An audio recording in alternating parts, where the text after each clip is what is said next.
अस्सलामुअलैकुम वीवर्स, आज मैं आपके साथ शेयर करूंगी मूली वाला क्रिस्पी और फूला हुआ पराठा बनाने की एक बहुत ही मज़ेदार सी रेसिपी।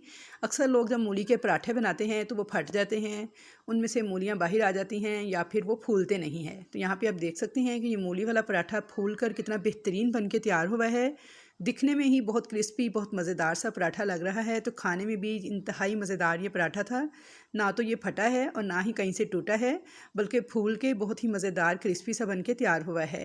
तो चलिए हम रेसिपी देख लेते हैं। कुछ टिप्स और ट्रिक्स हैं जिन्हें आपने फॉलो करना है, तो ऐसा ही फूला हुआ मज़ेदार और क्रिस्पी सा मूली का पराठा आप भी आसानी घर पे तैयार कर सकते हैं। तो इसके लिए देखिए, मैंने ली हैं 2 अदद मूलियाँ जो कि वज़न में है तकरीबन आधा किलो के बराबर।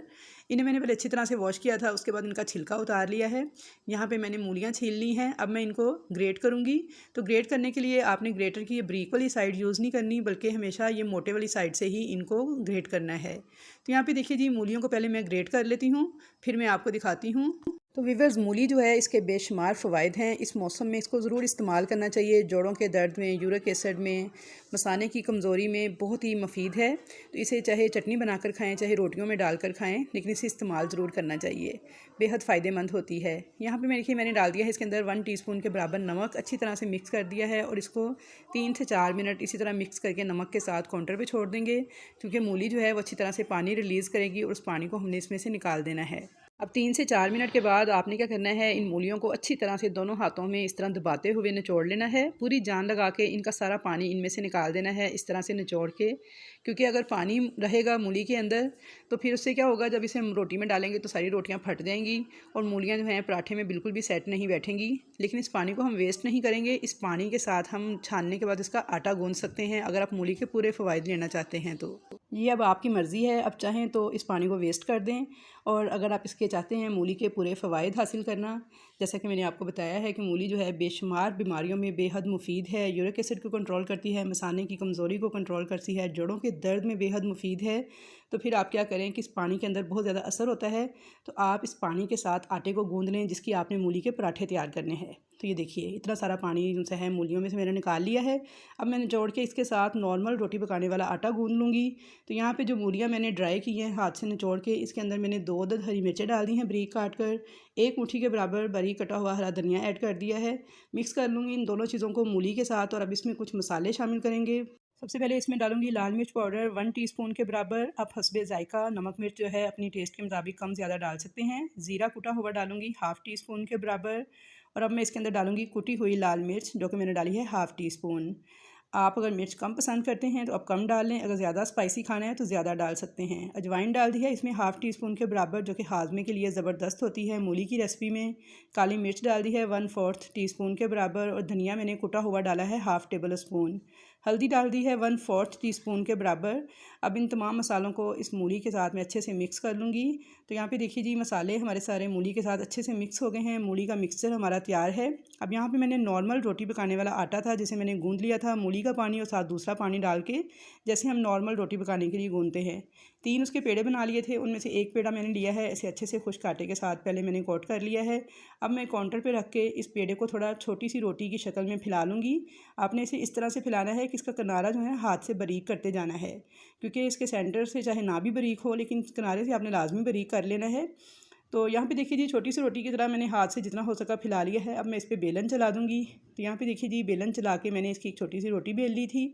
तो छोटी सी रोटी बेलने के बाद अब इसके सेंटर में मैं डालूँगी मूली वाली फिलिंग। आपको अगर ज़्यादा पसंद है तो आप ज़्यादा डाल लें, अगर कम पसंद है तो कम डाल लें। मैं बिल्कुल नॉर्मल सी ऐड कर रही हूँ। तो यहाँ पे देखिए जी, मूली की फिलिंग डालने के बाद अब आपने इसको किनारे से उठाना है और इस तरह से जिग जैग उठाते हुए फोल्ड करते जाना है। एक्चुअली हमने इन मूलियों को इस पेड़े के अंदर सिक्योर करना है, तो आपने अच्छे से इसे दबा के तो फिर सिक्योर करना है ताकि मूलियाँ बाहर ना निकलने पाएँ। तो यहाँ पे देखिए जी, जिग जैग किनारे को उठाते हुए सारा किनारा मैंने फोल्ड कर लिया था। अब आपस में से प्रेस कर दूँगी अच्छी तरह से ताकि ये जुड़ जाए और जो मूलियाँ हैं हमारी वो सिक्योर हो जाएँ अंदर ही इसके। तो यहाँ पे देखिए, मैंने हल्का सा इसे ऊपर से प्रेस कर दिया था, थोड़ा सा घुमा के मैंने इसे पेड़े की गोल सी शेप दे ली है। तो ये देखिए, प्रेस करने के बाद हमारा एक मूली के पराठे का जो पेड़ा है वो बिल्कुल तैयार है। ये देखिए कितना ज़बरदस्त बन के तैयार हुआ है। अब आपने इसको थोड़ा सा खुश्क आटा लगा लेना है दोनों तरफ अच्छी तरह से, और काउंटर पे रख के इसे सेंटर से आपने आराम आराम से प्रेस करना स्टार्ट करना है। ताकि जितनी भी फिलिंग जो कि सेंटर में हमने रखी थी वो सारी किनारों तक फैल जाए। तो व्यूअर्स, जब आप इस तरीके से मूली का पराठा बनाएंगे तो इसके किनारे तक सारी मूलियाँ फैल जाएंगी। अगर आप 2 रोटियाँ बेल के उनके दरमियान में मूलियाँ रख के बनाते हैं तो उससे एक तो जो पराठे हैं वो फटने लगते हैं, दूसरा किनारा बिल्कुल खाली रह जाता है, किनारे तक मूली या जो स्टफिंग है वो नहीं पहुँचती। लेकिन अगर आप इस तरीके को फॉलो करेंगे तो मैं आपको बनाने के बाद चेक करवाऊँगी कि आप देखिएगा मूली की फिलिंग इसके किनारे तक पहुँच जाएगी और सारे पराठे में एक जैसी मूली आपको नज़र आएगी। यहाँ पे देखिए जी, सेंटर से हल्का हल्का प्रेस करते हुए मैंने सारी फिलिंग पूरे पराठे में फैला ली है। अब आपने बिल्कुल हल्के हाथों के साथ इसके ऊपर बेलन चला देना है और एक पतला सा पराठा बेल लेना है।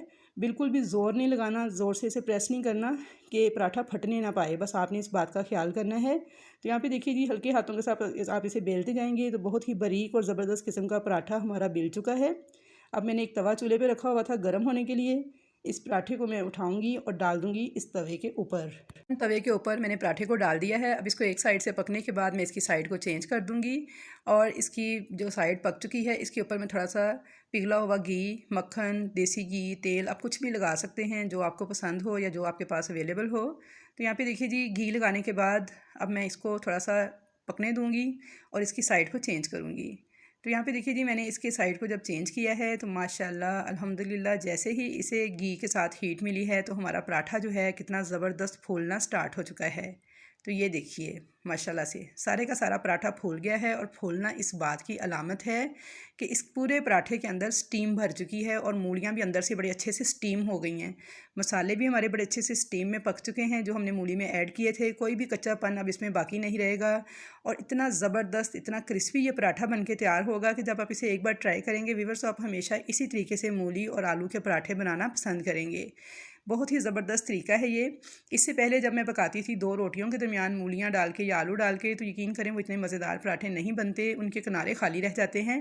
लेकिन अगर आप इस तरीके को फॉलो करेंगे इससे किनारे तक एक तो स्टफिंग सारी फैल जाती है, क्रिस्पी से पराठे तैयार होते हैं, फूले हुए, नरम, मज़ेदार से। तो इसलिए आप इस रेसिपी को ज़रूर ट्राई कीजिएगा। अगर रेसिपी अच्छी लगे तो लाइक और शेयर भी कीजिएगा, चैनल पर नए हैं तो सब्सक्राइब भी कीजिएगा और कमेंट्स बॉक्स में मुझे फीडबैक भी दीजिएगा कि कैसी लगी आपको मेरी आज की ये रेसिपी। तो यहाँ पे देखिए जी, माशाल्लाह से हमारा एक अदद पराठा जो है तैयार हो चुका था। तो मैंने इसको अभी बहुत ज़्यादा गर्म है आपको दिखाने के लिए खोला है तो आप देख सकते हैं स्टफिंग इसके किनारे तक फैल चुकी है। मूलियाँ देखें बिल्कुल अच्छे से स्टिक हो चुकी हैं रोटी के साथ, बहुत अच्छे से स्टीम हो चुकी हैं। बिल्कुल पतला सा क्रिस्पी सा मज़ेदार सा पराठा हमारा रेडी है। अब आप इसे दही की चटनी के साथ खाने के लिए पेश कीजिए। और दही की जो चटनी मैंने इसके साथ सर्व की थी उसकी रेसिपी मैंने स्टीम रोस्ट जो मैंने चरगा बनाया था उसके अंदर मैंने शेयर की थी। सेम वही रेसिपी जो है मैंने यूज़ की थी इसके साथ, तो बेहद मज़ेदार थी वो चटनी। तो आई होप व्यूअर्स कि आप सबको मेरी आज की ये रेसिपी बेहद पसंद आएगी। तो इंशाल्लाह ताला मुलाकात होगी आपके साथ ऐसी ही मज़े की रेसिपीज़ के साथ। तब तक के लिए मुझे दीजिए इजाज़त। अल्लाह हाफिज़।